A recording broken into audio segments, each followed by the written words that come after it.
Noong 1998, nalugi ang kumpanyang pinagtatrabahuhan namin ng asawa ko at pareho kaming nawalan ng trabaho. Noong panahong iyon, napakahirap ng pinansyal na sitwasyon sa tahanan namin. May sakit ang nanay ko at may mga gastusin sa pagpapagamot at kailangan din naming magbayad ng matrikula para sa anak namin. Sinubukan kong mangutang sa mga kaibigan at kamag-anak ko, pero walang may gustong sumagot sa akin. Nakita ko kung gaano kalamig ang maaaring maging pakikitungo ng mga tao sa isa't isa. Naisip ko, kailangan kong kumita ng mas malaki at magtagumpay para wala na ulit mangmamaliit sa akin.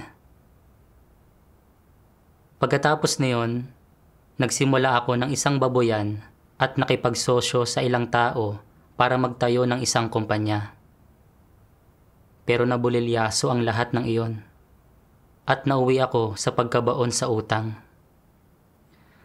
Kalaunan, may nagmungkahi na magtrabaho ako bilang accountant sa isang logistics company. Talagang pinahalagahan ko ang trabahong ito dahil ito ay isa sa mga pinakamaimpluwensyang kumpanya sa bansa. At naisip ko na basta't magtatrabaho ako ng husto, malaki ang potensyal ng pag-asenso. Para mapabuti ang pinansyal na sitwasyon ng pamilya ko, madalas akong mag-overtime. Mataas ang tingin sa akin ng amo ko at sinimulan niyang ipagkatiwala sa akin ang ilan sa pinakamahahalagang pinansyal na gampanin ng kumpanya. Maingat kong pinangasiwaan ang bawat gampanin at masipag at responsable ako sa bawat trabahong ibinibigay sa akin, kaya napalagay ang amo ko. Talagang natutuwa sa akin ang amo ko, kaya unti-unti patuloy na tumataas ang ranggo ko. Mula sa accountancy ay umangat ang posisyon ko bilang isang tagapamahala ng departamento at kasabay nito, lumaki ng lumaki ang saklaw ng mga responsibilidad ko. Ang mga kamag-anak, kaibigan at katrabahong minsang nanghamak sa akin ay nagsimulang mambola sa akin. Talagang natuwa ako at naisip kong sa wakas ay may pagsisikapan na ako sa buhay ko. Nang pag-isipan ko ito, kahit na isa lang akong tagapamahala ng departamento noong panahong iyon, pakiramdam ko kung maitataas pa ang ranggo ko, bukod sa lalaki na ang kita ko, patuloy ring gaganda ang reputasyon ko. At pagdating sa puntong iyon, ay talagang magtatagumpay na ako at makakakuha ako kapwa ng kasikatan at pakinabang. Makalipas ang ilang panahon, ipinangaral sa akin ng isang kamag-anak ang ebanghelyo ng Diyos ng mga huling araw. Pagkatapos pumunta sa mga pagtitipon ng ilang panahon, naunawaan ko na ang mga katotohanang ipinapahayag ng Diyos sa mga huling araw ay para iligtas ang sangkatauhan. At na basta't hinahangad ng isang tao ang katotohanan at nagbabago ang disposisyon niya, pwede siyang maprotektahan ng Diyos sa panahon ng malalaking sakuna at makapasok sa isang magandang destinasyon. Magmula noon, kasabay ng regular na trabaho ko, dumadalo ako sa mga pagtitipon kasama ng mga kapatid, kumakain at umiinom ng mga salita ng Diyos at umaawit ng mga himno para purihin ang Diyos. Hindi nagtagal, sinimulan kong gumawa ng tungkulin ko. Noong una, hindi masyadong sumasabay ang tungkulin ko sa trabaho ko. Pero sa paglipas ng panahon, lalong nagiging abala ang tungkulin ko. At kung minsan, ay kinakailangan kong lumiban sa trabaho ng ilang sunod-sunod na araw. Nagsimula akong mag-alala. Nag-aalalang maaapektuhan ng tungkulin ko ang trabaho ko. Dahil may kinalaman sa pera ang pinansyal na trabahong pinamamahalaan ko, sa isang maliit na pagkakamali ay pwede akong mawalan ng trabaho. At kung sa huli ay masisisanti ako ng amo ko, mabibigo ang lahat ng pag-asa ko. Napaisip ako, kung mangyayari iyon, magiging mataas pa rin kaya ang tingin sa akin ng mga kamag-anak, kaibigan at katrabaho ko? Higit pa rito, nagsisimula palang gumanda ang pamumuhay ng pamilya ko. At kung magkakamali ako at mawawalan ng trabahong ito, babalik kami sa kahirapan. Pagkatapos ng matinding pag-iisip-isip, napagpasyahan kong bawasan ang pagliban ko sa trabaho at umako ng mas maraming trabaho. Pagkatapos niyon, kahit kapag lumiliban ako sa trabaho para gawin ang tungkulin ko, tumatawag ako para kumustahin ang trabaho ng asistan ko. Binibigyan siya ng napakaraming paalala at panghihikayat para masigurong walang magiging problema. Lalo pa akong nagsipag sa mga regular na oras ng trabaho. At inaalala ko pa nga ang tungkol sa trabaho sa panahon ng mga devosyonal ko. Kahit halos oras na ng paglabas sa trabaho, kung makakatanggap ako ng isang gampanin, agad akong magtatrabaho. Habang umuuwi ang iba para magpahinga pagkatapos lumabas ng trabaho, naiiwan ako sa opisina, patuloy na nag-overtime. Minsan, nag-overtime ako hanggang 10 oras ng gabi. At napapagod ako hanggang sa puntong sumasakit na ang likod ko at wala nang natitirang lakas sa katawan ko. Pinaplano kong magbasa ng mga salita ng Diyos pagka-uwi ko. Pero pagkatapos lang ng ilang linya ay nagsisimula ng mablangko ang utak ko at masyado na akong inaantok para magpatuloy. Pinapagaan ko pa nga ang kalooban ko sa pagsasabing, magbabasa ako mamaya kapag mas marami na akong oras. At pagkatapos ay matutulog lang naman ako. Kung minsan, gusto kong payapain ang puso ko para masusing pagnilayan ang mga salita ng Diyos. Pero wala lang talaga akong lakas. Sa sandaling tumunog ang telepono ko tungkol sa isang usapin sa kumpanya, isasara ko ang aklat ko ng mga salita ng Diyos at aasikasuhin iyon. Kahit na nakakasabay ako sa tungkulin ko bilang isang mananampalataya, ni hindi ako makapagpanatili ng regular na pagdedevosyonal o nagkakaroon ng normal na ugnayan sa Diyos. Talagang hindi ako mapalagay at naisip kong hindi ito ang uri ng buhay na gusto ko. Pero kapag naiisip ko ang katanyagang dinadala sa akin ng trabahong ito, pakiramdam ko ay wala akong lakas na bitiwan ito. Talagang isa itong mahirap na sitwasyon. Pagkatapos makita kung gaano ako kadedikado at karesponsable, itinaas ng amo ko ang ranggo ko sa posisyon ng tagapamahala ng pinansyal na pagsasaayos sa punong tanggapan na responsable sa mga pagsasaayos ng serbisyong pangkargamento sa buong organisasyon. Ito ang pinakapangunahing departamento ng kumpanya.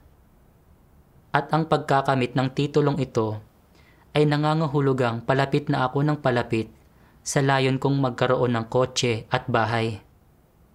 At wala pa nga roon ang mga karagdagang benepisyong kasama ng pagtataas ng ranggo sa posisyong ito. Mula sa mga kumpanya hanggang sa mga individual, aktibong naghahangad na sumipsip sa akin ang lahat ng taong gusto ng mas maagang mga paunang bayad at kita sa serbisyong pangkargamento. Higit pa rito, may karapatan akong magrekomenda ng mga pagtataas sa sweldo, pagtatalaga sa trabaho, at pagbabago sa posisyon ng mga tauhan ng departamento. Kaya paraming tao ang naghahangad na magpalakas sa akin. Minsan, kapag nagpo-post ako ng mensahe sa grupo ng trabaho, maraming taong tumutugon. At kailanman ay hindi ko pa natamasa noon ang ganitong uri ng napakasigasig na pagtugon. Sa pagtataas ng ranggo na ito, tumaas din ang sweldo ko kasabay nito. At nakatanggap din ako ng maraming karagdagang kita. Paminsan-minsan ay dinadalhan ako ng mga amo na aktibong nanghihingi ng tulong sa akin ng mga lokal na espesyal na pagkain. Mamahaling sigarilyo at alak, gift card at iba pang bagay na katulad niyon. At kada pista ay parang panahon ng anihan para sa akin. Minsan, iniisip ko na bilang isang mananampalataya, dapat akong maging isang matapat na tao. At hindi ko dapat gamitin ang kapangyarihan ko para maghangad ng personal na pakinabang gaya ng ginagawa ng mga walang pananampalataya. Pero hindi ko malabanan ang tukso ng pakinabang. Alam na alam ko ang mga hinihingi ng Diyos, pero hindi ko kayang isagawa ang mga iyon. Higit pa rito, dahil matagal nang napapagod ang mga mata ko, unti-unting lumabo ang paningin ko. At ang masyadong madalas na pagpupuyat ay nagdulot ng pagtaas ng presyon ng dugo at pumamaga ng mga binti ko, na nagdulot sa akin na mapagod ang katawan at isip ko pagkatapos ng isang araw na pagtatrabaho. Alam kong mapipinsala ang kalusugan ko sa pagkilos ng ganito. Pero hindi ako pwedeng tumigil. Kung wala ang trabahong ito, mawawala sa akin ang lahat ng material na pakinabang na ito at ang paghanga ng lahat. Minsan sa mga pagtitipon, tatalakayin ng mga kapatid kung paano nila naranasan ang mga bagay-bagay, kung paano nila natukoy ang mga aspekto ng katiwalian nila, at kung paano sila bumawi pagkatapos basahin ang mga salita ng Diyos. Nakadama ko ng matinding inggit. Iniisip ko, lahat ng kapatid na ito ay naghahangad ng pagbabago sa disposisyon. Pero nahihirapan pa rin ako sa suliranin ng pera, kasikatan at pakinabang. Lalong hindi ko maiwaksi ang tiwaling disposisyon ko. Ni hindi ko pa nga naisasabuhay ang wangis ng isang Kristiyano. Naging ganap na akong alipin ng pera. Alam kong talagang nakabagal sa akin ang trabahong ito sa paghahangad ko sa katotohanan at sa pananalig ko sa Diyos. Pero hindi ko pa rin makayanang bitiwan ang kasikatan at pakinabang na dulot nito sa akin. Alam kong sa sandaling bumitiw ako, mawawala ang lahat ng kapurihan at material na kasiyahang nakamit ko kapalit ng maraming taon ng pagtatrabaho ng husto. Nagtalo ng husto ang kalooban ko at hindi ko alam kung ano ang gagawin. Isang araw sa isang pagtitipon, nakabasa ako ng isang sipi ng mga salita ng Diyos. Dapat hangarin ng tao na isabuhay ang isang makabuluhang buhay at hindi dapat masiyahan sa kanyang kasalukuyang mga kalagayan. Upang maisabuhay ang imahe ni Pedro, dapat niyang taglayin ang kaalaman at mga karanasan ni Pedro. Dapat hangarin ng tao ang mga bagay na mas matatayog at mas malalalim. Dapat niyang hangarin ang isang mas malalim, mas dalisay na pagmamahal sa Diyos at isang buhay na may kabuluhan at kahulugan. Ito lamang ang buhay. Sa ganito lamang magiging katulad kay Pedro ang tao. Dapat kang tumuon sa maagap na pagpasok sa positibong panig at huwag pasibong hayaan ang iyong sarili na umurong para lang sa pagkakaroon ng pansamantalang ginhawa habang binabaliwala ang mas malalim, mas detalyado at mas praktikal na mga katotohanan. Dapat kang magtaglay ng praktikal na pagmamahal at dapat kang humanap ng mga paraan upang mapalaya ang iyong sarili mula sa immoral at walang pakialam na pamumuhay na walang pinagkaiba sa paraan ng pamumuhay ng isang hayop. Dapat mong isabuhay ang isang buhay na may kabuluhan at halaga, at hindi mo dapat linlangin ang iyong sarili o ituring ang iyong buhay na parang isang laruan na dapat paglaruan. Talagang binigyang liwanag ako ng mga salita ng Diyos. Hinihingi ng Diyos sa atin na tularan si Pedro, na isang taong hindi nasangkot sa mga makamundong bagay at nagawang bumitiw sa kasikatan, pakinabang, katayuan at mga kasiyahan ng laman para hangarin ang makabuluhang buhay. May mga mahusay na akademikong tagumpay si Pedro, at sa katalinuhan at karunungan niya, talagang pwede siyang maging isang opisyal noong panahong iyon. Pero pakiramdam niya ay walang kabuluhan ang paghahangad ng makamundong kasikatan at pakinabang sa pamamagitan ng isang propesyon bilang isang opisyal. At sa halip ay ginusto niyang hangarin ang isang makabuluhang buhay. Kalaunan, tinawag ng Panginoon si Pedro para sumunod sa kanya. At nagkamit si Pedro ng maraming katotohanan, nagkaroon ng tunay na pagkaunawa sa Diyos. At sa huli ay nagkaroon ng napakataas na pagmamahal sa Diyos at pagpapasakop hanggang kamatayan at nakatanggap ng pagsang-ayon ng Diyos. Pagkatapos ay tiningnan ko ang sarili ko batay rito. Para magkaroon ng buhay na tinitingala at umasenso, ibinuhos ko ang lahat ng lakas ko sa trabaho. Pero ano ba talaga ang makakamit ko sa paghahangad ko ng ganito sa pera, katayuan at mga kasiyahan ng laman? Pinag-iisipan ito kahit na matugunan ang mga pagnanais ng laman ko at matupad ko ang mga layon ko na magkaroon ng sasakyan, bahay at katayuan. Kung hindi ko makakamit ang katotohanan sa kabila ng pananampalataya ko sa Diyos, ano ang magiging kabuluhan ng ganoong buhay? Hindi ba't sayang ang ganitong buhay?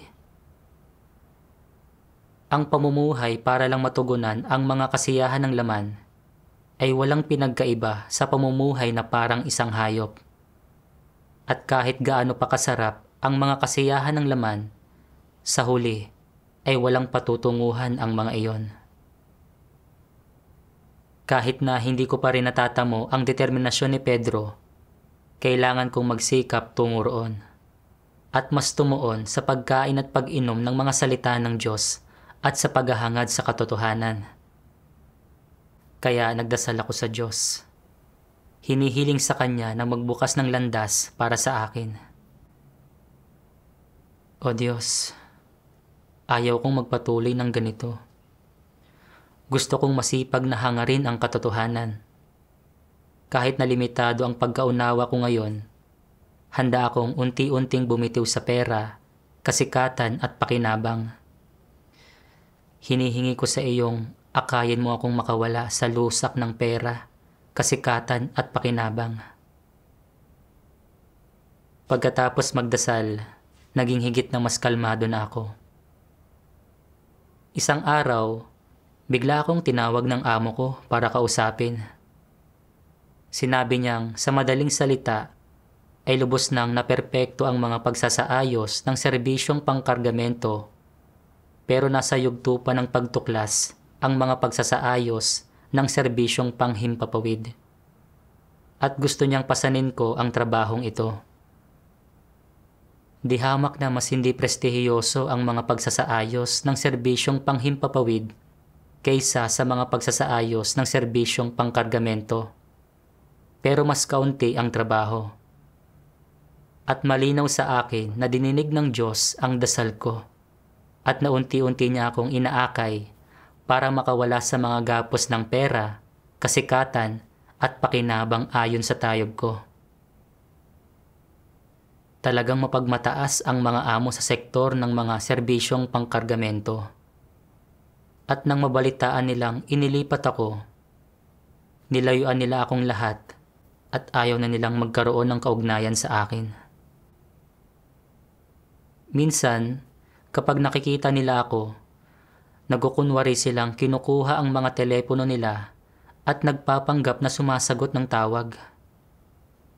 Kumpara sa dati, noong palaging may mga taong umaaligid sa akin, pakiramdam ko ay bumagsak ako. At natagpuan ko ang sarili kong nangungulila sa mga araw noong hinahangaan at binobola ako ng mga tao. Isang araw sa isang pagtitipon, nakabasa ako ng isang sipi ng mga salita ng Diyos. Sa lahat ng pakikibaka sa pagitan ng positibo at negatibo, ng itim at puti, sa pagitan ng pamilya at ng Diyos, ng mga anak at ng Diyos, ng pagkakasundo at pagkakawatak, ng kayamanan at kahirapan, ng katayuan at pagiging ordinaryo, ng masuportahan at ng maitakwil at iba pa. Tiyak na hindi kayo mangmang sa mga ginawa ninyong desisyon. Sa pagitan ng nagkakasundong pamilya at ng watak-watak na pamilya, pinili ninyo ang una. At ginawa ninyo iyon nang walang pag-aatubili. Sa pagitan ng kayamanan at ng tungkulin, muli ninyong pinili ang una. At ayaw pa nga ninyong magbago ng isip. Sa pagitan ng luho at ng kahirapan, pinili ninyo ang una. Sa pagpili sa pagitan ng inyong mga anak at asawa at sa akin, pinili ninyo ang una. At sa pagitan ng kuro-kuro at ng katotohanan, pinili pa rin ninyo ang una.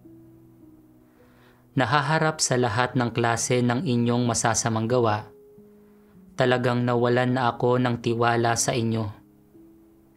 Talagang manghang-mangha ako sa kawalan ng kakayahan ng puso ninyo na maging malambot. Ang dugo ng puso na ginugol ko sa loob ng maraming taon ay kagulat-gulat na walang idinulot sa akin, kundi ang inyong pang-aabandona at kawalan ng gana. Ngunit lumalago ang pag-asa ko para sa inyo sa bawat araw na lumilipas, dahil ang araw ko ay ganap nang nailantad sa harapan ng lahat. Ngunit patuloy ninyong hinahanap ang madidilim at masasamang bagay, at ayaw ninyong pakawalan ang mga ito. Ano kung gayon ang inyong kalalabasan? Naisaalang-alang na ba ninyo itong mabuti? Kung papipiliin kayong muli, ano kaya ang magiging saloobin ninyo? Ang una pa rin kaya? Bibiguin at palulungkutin pa rin kaya ninyo ako ng husto? May kaunting pag-aalab pa rin kaya sa puso ninyo? Hindi pa rin kaya ninyo malalaman kung paano aaliwin ang puso ko? Bawat tanong ng Diyos ay umantig sa puso ko. Kahit na sumasampalataya ako sa Diyos, hindi ko pa rin makilatis ang pera, kasikatan at pakinabang. Itinuon ko ang kalakhan ng lakas ko sa trabaho at pagkita ng pera. At ni hindi ako makapagpanatili ng mga normal na devosyonal o makapagbasa ng mga salita ng Diyos.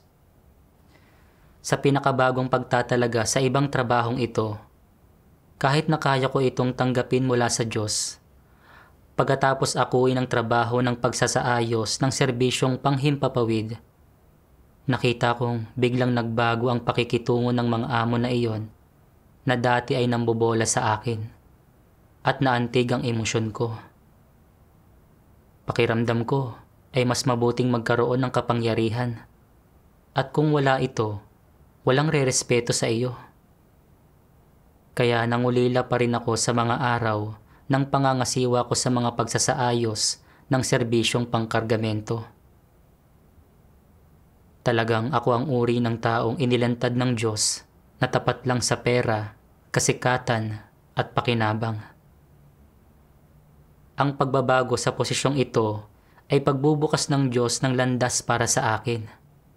At dahil mas kaunti ang trabaho ng mga pagsasaayos ng serbisyong panghimpapawid kaysa roon sa mga pagsasaayos ng serbisyong pangkargamento, nagkaroon ako ng libreng oras para mas sangkapan ang sarili ko ng mga salita ng Diyos at gamitin ang libreng oras ko para ipangaral ang ebanghelyo sa mga katrabaho ko.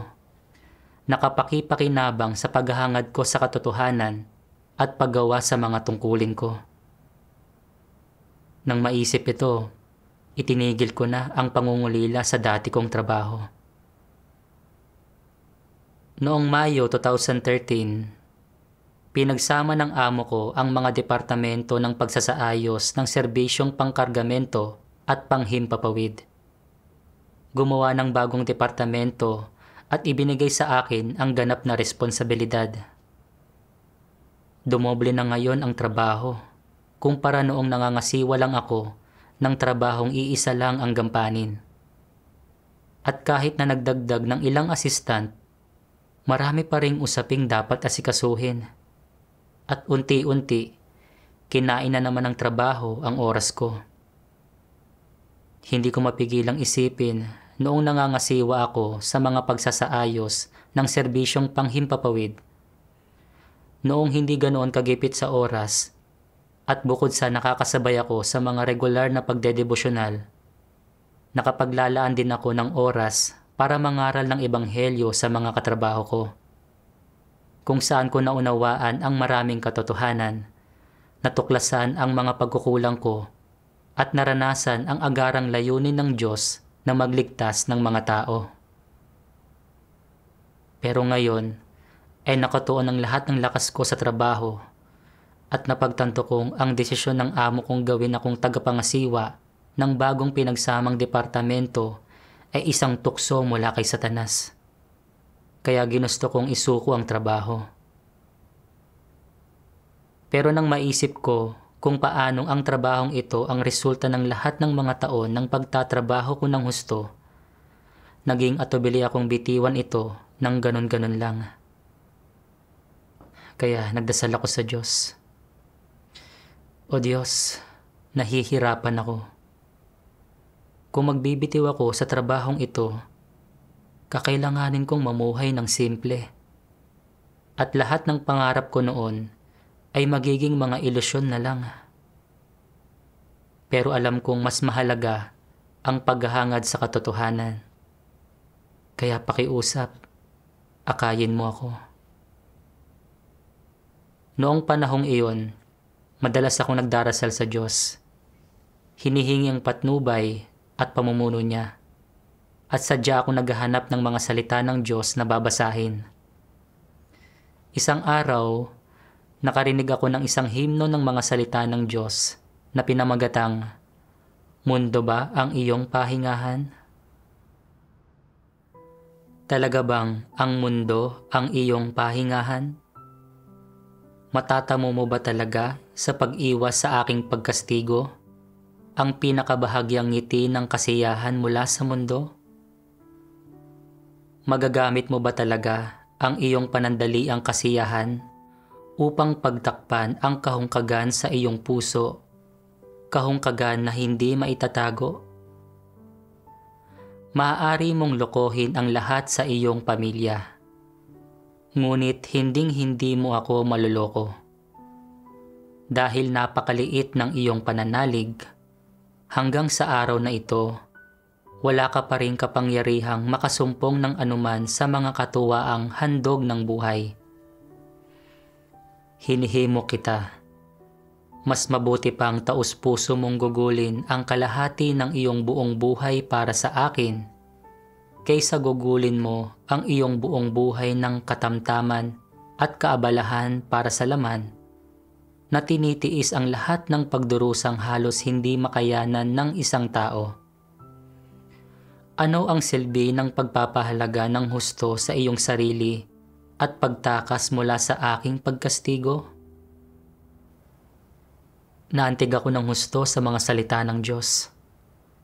Naisip ko kung paanong araw-araw ay walang tigil ako nagtatrabaho na parang isang makina sa paghahangad sa pera, katayuan at isang buhay na may material na kayamanan. At kung paano ako humantong sa pagsagad sa katawan at isipan ko at nagkaroon ng maraming pisikal na karamdaman. Noong ako ang nangangasiwa sa mga pagsasaayos ng serbisyong panghimpapawid, kahit na mas kaunti ang karagdagang kita, mas marami naman akong oras para kumain at uminom ng mga salita ng Diyos, at mas napalapit ang puso ko sa Diyos, na bumago sa espiritual na pananaw ko. Sa patuloy na paglaki ng mga sakuna, kung patuloy akong kakapit sa pera at katayuan, kapag natapos na ang gawain ng Diyos, kung hindi ko makakamit ang katotohanan at mamamatay ako sa mga sakuna, magiging huli na ang lahat para sa pagsisisi. Naghanda ang Diyos ng napakagandang oportunidad para sa akin. Pinahihintulutan akong matanggap ang panustos at pagdidilig ng mga salita niya, at makipagtipon at makipagbahaginan sa mga kapatid tungkol sa mga salita niya. Binibigyan ako ng espiritual na panustos. Pero wala akong utang na loob. Hindi ko naunawaan ang agarang layunin ng Diyos na magligtas ng mga tao. Hindi ko nagawa ang tungkulin ko bilang isang nilikha. At nagpaplano pa rin lang ako para sa kinabukasan at kabuhayan ko. Hindi ba't walang saysay ang lahat ng pagtatrabaho ng gusto at pagpapakapagod na ito alang-alang sa laman ko? Sa pagiging interesado lang sa maliliit na pakinabang sa harapan ko, nawalan ako ng pagkakataong makamit ang katotohanan at ang buhay. Talagang makitid ang pananaw ko. Ang mga material na bagay na hinahangad ko ay walang magiging pakinabang sa mga sakuna at talagang hindi makapagliligtas sa akin. Nang mapagtanto ko ito, lumuhod ako sa harapan ng Diyos at nagdasal. O Diyos, talagang may utang na loob ako sa iyo. Iniligtas mo ako, pero hindi ko naisip na suklian ka. At kumakapit pa rin ako sa pera at katayuan. Ang mga bagay na ito ay nagdulot sa akin ng matinding tukso. O Diyos, masyadong mababa ang tayog ko. Ayaw kong patuloy na magawang tiwali at maloko ni Satanas sa mundong ito ng karumihan. Pakiusap, bigyan mo ako ng determinasyong maghimagsik laban sa laman, para magawa ko ng full-time ang tungkulin ko at masuklian ang pagmamahal mo. Kalaunan, nakabasa ako ng isang sipi ng mga salita ng Diyos at nasimulan kong makita ng mas malinaw ang mga kahihinatnan ng paghahangad sa kasikatan at pakinabang. Sabi ng makapangyarihang Diyos, ginagamit ni Satanas ang kasikatan at pakinabang upang kontrolin ang isipan ng mga tao, hanggang sa ang tanging maisip ng mga tao ay kasikatan at pakinabang. Nagsusumikap sila para sa kasikatan at pakinabang, nagdaranas ng mga paghihirap para sa kasikatan at pakinabang, nagtitiis ng kahihiyan para sa kasikatan at pakinabang, nagsasakripisyo ng lahat ng mayroon sila para sa kasikatan at pakinabang, at gagawa ng kahit anong paghuhusga o pagpapasya para sa kasikatan at pakinabang. Sa ganitong paraan, iginagapos ni Satanas ang mga tao gamit ang kadenang hindi nakikita, at suot-suot ang mga kadenang ito. Wala silang lakas ni tapang na iwaksi ang mga ito. Dala nila ang mga kadenang ito nang hindi nila nalalaman, at patuloy silang naglalakad ng may matinding paghihirap. Alang-alang sa kasikatan at pakinabang na ito, lumalayo ang sangkatauhan sa Diyos at ipinagkakanulo siya, at lalo silang nagiging buktot.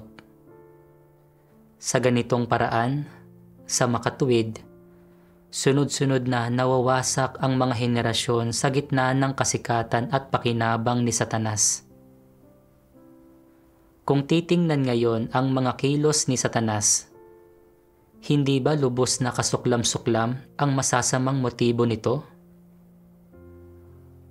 Marahil ay hindi pa rin ninyo malinaw na nakikita ngayon ang masasamang motibo ni Satanas dahil iniisip ninyo na hindi mabubuhay ang tao kung walang kasikatan at pakinabang. Iniisip ninyo na kung tatalikuran ng mga tao ang kasikatan at pakinabang, hindi na nila makikita ang daan sa kanilang harapan, hindi na nila makikita ang kanilang mga layunin na magiging madilim, malabo at mapanglaw ang kanilang hinaharap. Ngunit, unti-unti, balang araw ay mauunawaan ninyong lahat na ang kasikatan at pakinabang ay malalaking kadenang ginagamit ni Satanas upang igapos ang tao. Pagdating ng araw na iyon, lubusan mong lalabanan ang pagkontrol ni Satanas at ang mga kadenang ginagamit ni Satanas upang igapos ka. Pagdating ng oras na nais mong iwaksi ang lahat ng bagay na ikinintal sa iyo ni Satanas, ganap kang hihiwalay kay Satanas at talagang kamumuhian mo ang lahat ng naidulot ni Satanas sa iyo. Saka lamang magkakaroon ng tunay na pagmamahal at pananabik sa Diyos ang sangkatauhan. Tumpak na tumpak ang mga salita ng Diyos. Inilalantad kung paano ginagamit ni Satanas ang kasikatan at pakinabang para igapos at kontrolin ang mga tao. Matagal na akong naimpluwensyahan ng mga ideya ni Satanas, tulad ng hindi kalahatan ang pera, ngunit kapag wala ito, wala kang magagawa. Pera ang nagpapaikot sa mundo. At nagsusumikap ang tao na umangat, dumadaloy ang tubig pababa. At nakontrol ako ng mga ideyang ito. Sa loob ng maraming taon, nag-overtime ako at napinsala ng husto ang kalusugan ko sa paghahangad sa pera, kasikatan at pakinabang, at mas madalang akong nakakapagdasal sa Diyos at mas kaunti ang nababasa sa mga salita niya, napapalayo sa Kanya. Nakita ko na ginugugol ng ilang kapatid ang panahon nila sa paghahangad sa katotohanan at na mabilis silang umuusad sa buhay nila. Pero ako naman, sa paghahangad sa pera, kasikatan at pakinabang, halos wala akong naging pag-usad sa buhay ko. Napakalaking kawalan nito. Sa paglipas ng mga taon, isinubsob ko ang sarili ko sa trabaho at tiniis ang kahihiyan. At sa huli, kahit na natupad ang mga pangarap ko, lalo akong nagiging baliko at mapaninlang. Ginugugol ko ang mga araw ko sa pakikisalamuha sa mga taong walang sinseridad, bagkus ay may saloobin ng pananamantala sa isa't isa.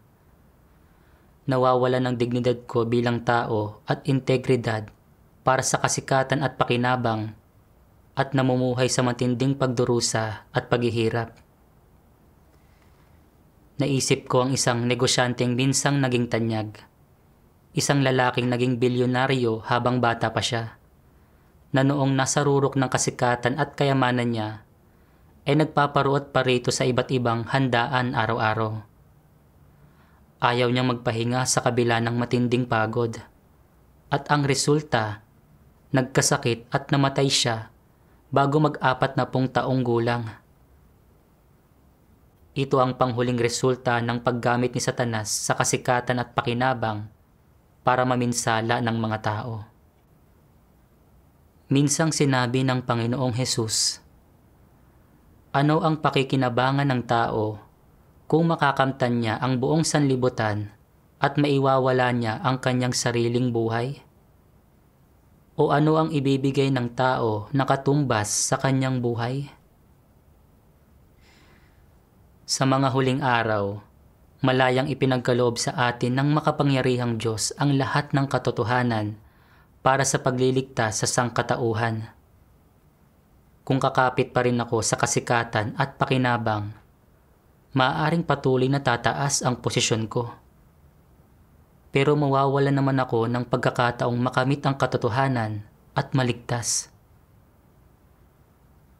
Ayaw ko ng pagsikapan ang mga di umano'y mithiin ko. At nagpa siya akong maghanap ng pagkakataon para magbitiw sa trabaho ko at full-time na igugol ang sarili ko para sa Diyos.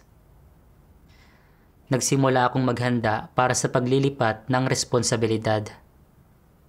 At nilapitan ko ang pangkalahatang tagapamahala ko na si Ginoong Shu para talakayin ang pagbibitiw ko. Sinabi ni Ginoong Shu, para iproseso ang pagbibitiw mo, kailangan ng papalit sa iyo at aabutin ito ng mahabang panahon. Pero kung hihingi ka ng mas mahabang bakasyon, pwede akong magsaayos ng isang tagapamahala na aako sa trabaho mo. At pwede mong ilipat ang mga responsibilidad mo at pagkatapos ay umalis ka na. Pagkatapos itong pag-isipan, sumang-ayon ako sa mungkahing ito. At habang naghihintay ng balita, sinimulan ko ng paghandaan ang paglilipat ng responsibilidad. Isang araw sa umpisa ng Oktubre, sinabi sa akin ng amo ko, nabalitaan kong kailangan mong lumiban ng 6 na buwan dahil sa mga usapin sa pamilya. Hindi pa ito nangyayari sa mga tauhan ng pananalapi sa kumpanya natin, lalo na sa ganyan kahalagang posisyon tulad ng sa iyo. Pero ngayon lang, espesyal ko itong inaprubahan para sa iyo. At sa 6 na buwang pagliban mo, mananatiling hindi nagbabago ang sweldo mo. Pagbalik mo, sabay-sabay mong matatanggap ang mga sweldo mo. At irereserba ko para sa iyo ang posisyon mo ng pamamahala. Pagkatapos pasalamatan ang amo ko, umalis na ako sa opisina. Naantig ako ng husto sa mga salita ng amo ko. Tatanggap ako ng sweldo nang hindi nagtatrabaho ng 6 na buwan? At may isang posisyon ng pamamahalang nakareserba para sa akin? Mukhang pinapahalagahan ako ng husto ng kumpanya. Naisip ko kung paanong pinlano ng amo ko na ako ang mga siwa sa pananalapi ng punong tanggapan. Kung mangyayari iyon, magiging isa akong opisyal ng kumpanya. At mangangahulugan iyon na mas maraming taong titingala sa akin. Sa sandaling iyon, nadama kong mali ang mga kaisipan at layunin ko. At naalala ko ang 2 sipi ng mga salita ng Diyos na nabasa ko sa dating mga pagtitipon. Sa bawat hakbang ng gawaing ginagawa ng Diyos sa mga tao, sa panlabas ay mukha itong pag-uugnayan sa pagitan ng mga tao na para bang mula sa pagsasaayos ng tao o mula sa panggugulo ng tao. Ngunit sa likod ng mga eksena, ang bawat hakbang ng gawain at lahat ng nangyayari ay isang pustahan na ginawa ni Satanas sa harap ng Diyos at hinihingi sa mga tao na manindigan sa kanilang patotoo sa Diyos. Gaya ng si Job ay sinubok. Halimbawa, sa likod ng mga eksena, nakikipagpustahan si Satanas sa Diyos. At ang nangyari kay Job ay mga gawa ng mga tao at ang panggugulo ng mga tao. Sa likod ng bawat hakbang ng gawaing ginagawa ng Diyos sa inyo ay ang pakikipagpustahan ni Satanas sa Diyos. Sa likod ng lahat ng ito ay isang labanan. Kapag nakakaranas ang mga tao hanggang sa araw na ang kanilang pananaw sa buhay at ang kahulugan at batayan ng kanilang pag-iral ay lubusang nabago na, kapag nabago na sila hanggang sa kanilang pinakabuto at naging ibang tao na, hindi ba't hindi ito kapani-paniwala? Ito ay malaking pagbabago, isang napakahalagang pagbabago. Kapag lamang ikaw ay naging hindi na interesado sa katanyagan, pakinabang, katayuan, salapi, kasiyahan, kapangyarihan at karangalan ng mundo, at madaling natatalikdan ang mga ito, magkakaroon ka ng wangis ng isang tao. Ang mga tao na sa huli ay gagawing ganap ng Diyos ay isang grupong katulad nito. Nabubuhay sila para sa katotohanan, nabubuhay para sa Diyos, at nabubuhay para sa kung ano ang makatarungan. Ito ang wangis ng isang tunay na tao. Mula sa mga salita ng Diyos, naunawaan kong kahit na parang natutugunan ng mga salita ng amo ko ang mga pangangailangan ng laman ko, may satanikong pakana sa likod nito.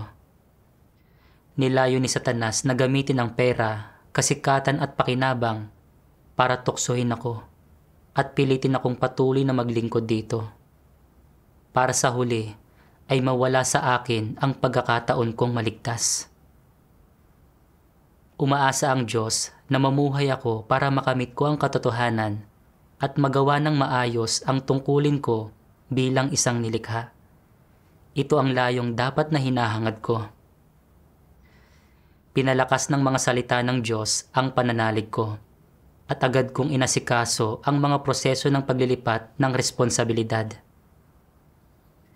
Naging napakaayos ng proseso ng paglilipat ng responsibilidad.